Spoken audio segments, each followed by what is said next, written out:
The Flash episode 2 of season 9 has premiered, and we gotta talk about it because the Pied Piper is back and more rogues. Because it looks like what I said last episode is that the Flash is gonna be setting up a new rogues team this season. My name is NonStopAntonio, and I like to break down DC and Marvel projects, so let's jump into the newest episode of The Flash. Welcome to NonStopAntonio, where I talk about everything nerdy. I love Marvel, DC, and anime, and if you do too, I hope you enjoy this video. Overall, I wasn't thoroughly impressed with this episode by any means. However, the CG still does look good, which means it looks like they are putting a lot more money into it, and I hope that is a continuous trend over the season, really showing that the Flash showrunners and the editors and everyone else has the money to put into CGI so it doesn't look as bad as it did in some of the previous seasons. Because the sound waves with the Pied Piper and the Fiddler looked really good, and I liked the way they were able to portray it, and it didn't look really bad like some other stuff. But that's pretty much it for my review. I don't have much else to say that doesn't revolve around like the characters and what we're going to be talking about through the breakdown. So let's jump in and just go from the beginning to the end, because I got some stuff to say about that trailer for next episode and how the episode ended as well. Because we find out in this episode who the new Caitlin is. They first call her Snow, which I thought that was going to be her name throughout the whole time because it would make sense. You got Caitlin Snow, you got Frost. I assumed it was going to be the two combined together, and Snow would just make sense. However, that didn't end up being the case, and this is a whole new identity altogether. So it turns out Frost and Caitlin are dead, which is a tough pill to swallow. Like, we knew Frost died last season, but seeing Caitlin die in this way, I mean, technically she's still there, and part of me feels like this new identity is going to retain some of the memories at some point, because she does know some of the characters. She doesn't know why, but she knows them. Like, she knows Cecile, she knows Barry, like, she knows them, but she doesn't understand why she knows them, because she doesn't have any memories, because she's new. She wants to live this life. She's her own person. She has free will. Like, I just feel like eventually, maybe by the end of the season, she'll be a combination of all of them, rather than just being one single identity. Because the way they just killed off Caitlin at the end of last season, it didn't really have as much impact as it really should have.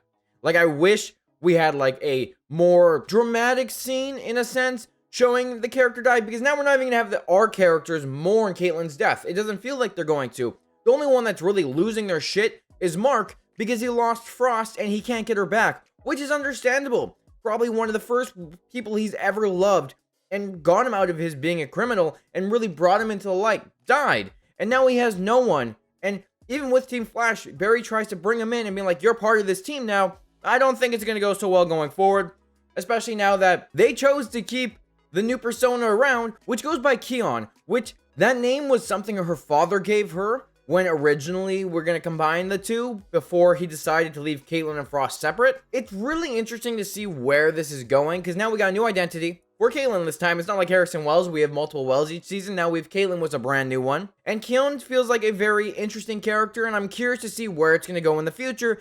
And again, if she's going to end up getting the memories of Caitlin and Frost, if she's going to join, be kind of a combination of all of them and really learn to be her own person, but also accepting her past, because that's still her past. She's still the same body. It's not like it's a new body coming out of nowhere.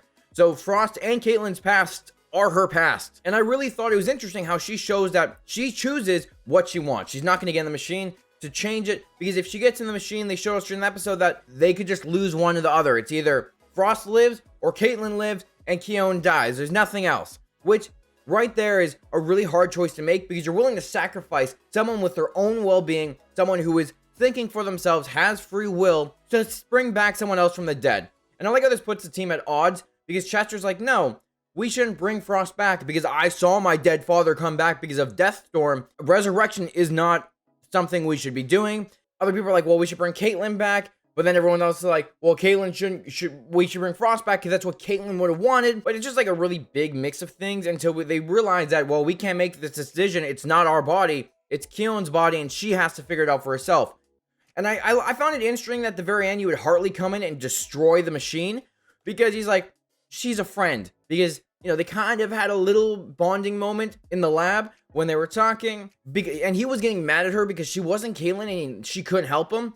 But she was kind of she feels like more of a free spirit. She connects with nature. She feels everyone around her. She's really nice and really understanding and able to connect with people, which I think is going to be an interesting aspect to the show, showing this person who's probably really wholeheartedly wants to help, and looks at people and kind of shows more empathy towards them. So I'm interested to see, because this isn't going to be the scientist, the fighter. This is going to be someone who's more loving. And right at the end, Mark loses his shit and leaves, which makes me really think that he's going to betray the team in the end because they did not bring back Frost, and he's pissed at that. So he's going to try to bring back Frost himself, which could get Keon killed, and Kayla Never is going to return. So he's going to do something really bad because of what he's lost. He's kind of got out of the Chillblaine part, and he's become good. He's kind of put his criminal stuff aside.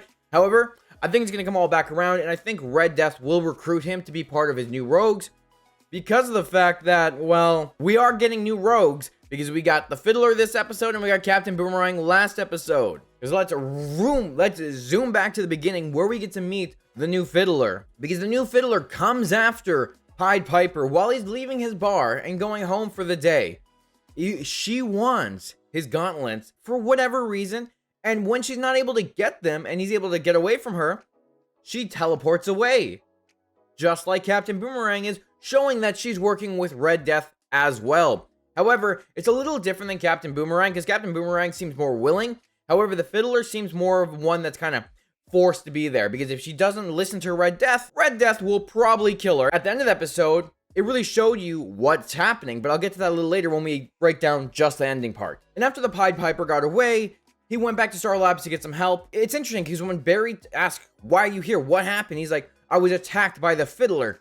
So Iris pulls out Izzy Bowen, who's the Fiddler that we met in season 4 that DeVoe took over. Like, we get callbacks from seasons here and there, but I thought it was interesting that Iris actually showed a picture of Izzy Bowen and was like, "Hey, is this her?" And they're like, "No." So it's a brand new one. They were thinking because of Earth Prime changing with Crisis on Infinite Earth, because of the fact that back in that season, Hartley was a villain again for a short time because of what happened back when. Because Barry never did the time travel stuff with the new Earth Prime, so Hartley never became a hero and said he was a villain because of what Barry did, and it never really went anywhere. He never got that redemption, and then he did after. So a lot of timey-wimey multiverse shit after the Crisis on Infinite Earth, but now we're here. He's not a bad person anymore. He's better. And we got a new Fiddler, who is just a new Fiddler.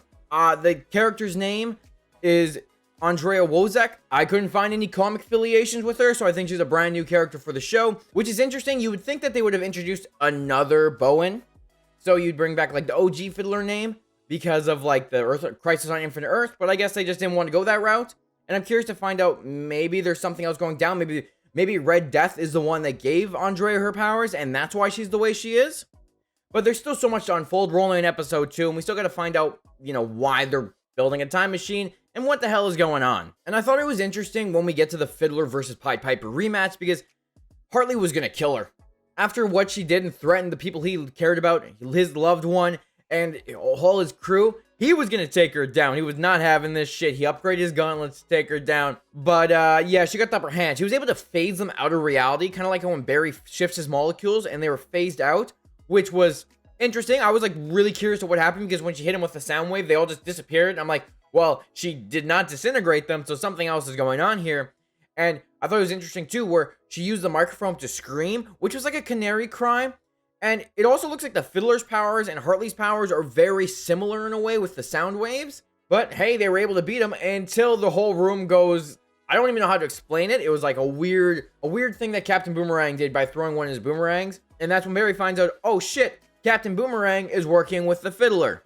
And they end up taking the gauntlet, which is where we end off. We find them with Red Death, and this is where we're going to have to talk about the ending a little bit more, because it looks like the reason that Red Death was buzzing wasn't to look menacing or at all. It's because they were out of this reality. They were in between, and for them to get whole again, they needed the gauntlets with the vibrations to form them back into the reality and put them in place. So it looks like they are definitely from either a different multiverse or a different timeline that kind of got stuck. Like, something interesting is going down here, and the suit doesn't look that bad compared to the set photos I've seen. I'm not going to show them just to, avoid some spoilers, but the suit does look decent right now. And we only saw some of it. Like, when you see the back shot, it does not look good, but the front shot looked a little better.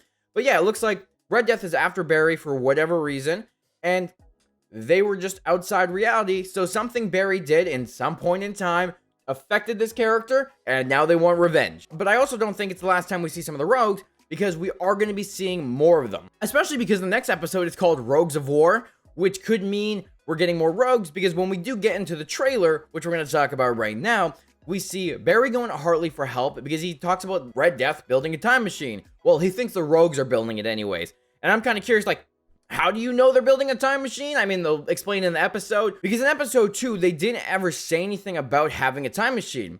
So now in episode 3, with the promo saying, oh, they're building a time machine, but why do you think that? I guess something, whatever is going to be happening in that episode will explain it.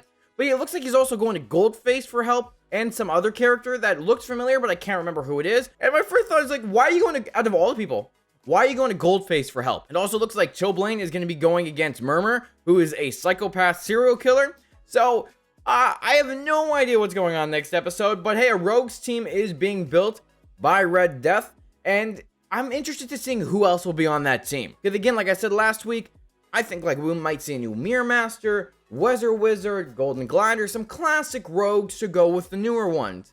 Especially with Earth's Prime change, it's going to be interesting to see what new faces we'll see in older roles that changed up since the last time we saw them. I feel like this season, every episode's going to get more and more and more intense, revealing way more about the plot, because if there's only 13 episodes, to get to the halfway point, we need to go boom, boom, boom, and as soon as we get to the halfway point, we'll probably figure out who Red Death is, they'll have to fight them, and then that'll be done with that villain, but then we'll find out who the second half of the season's villain is, because they're splitting it into 2, and I still think second half is probably going to be Cobalt Blue, or yet another Speedster. I think the whole overarching season is going to have Speedster villains for the main ones, because it's the Flash, and they kind of took a break from the Speedster villains, then came back with the Speedster villains, and there's still some we haven't seen yet, like we haven't seen Cobalt Blue yet, and Red Death is new, so those are just 2 big villains that are from the Flash comics that it's time to bring in and show off before the show ends. And I'm sure we're going to be seeing other villains from the Flash gallery, and I'm really interested in seeing who we're going to see this season and what's going to happen,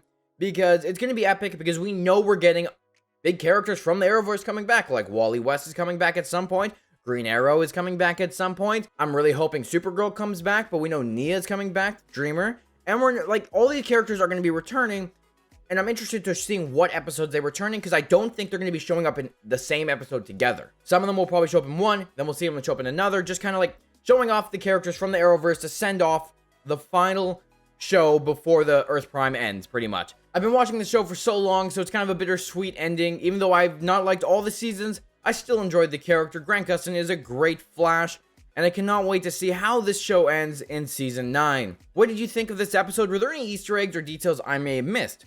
What do you think about that ending? What do you think of the Red Death suit? Let me know down in the comments, and if you like my Flash breakdown, hit the subscribe button, hit the like button. It helps the channel out a lot, and on top of it, I got Titans, Stargirl, and Doom Patrol all out as well, and then when Doom Patrol and Titans do come back, I will be continuing those as well.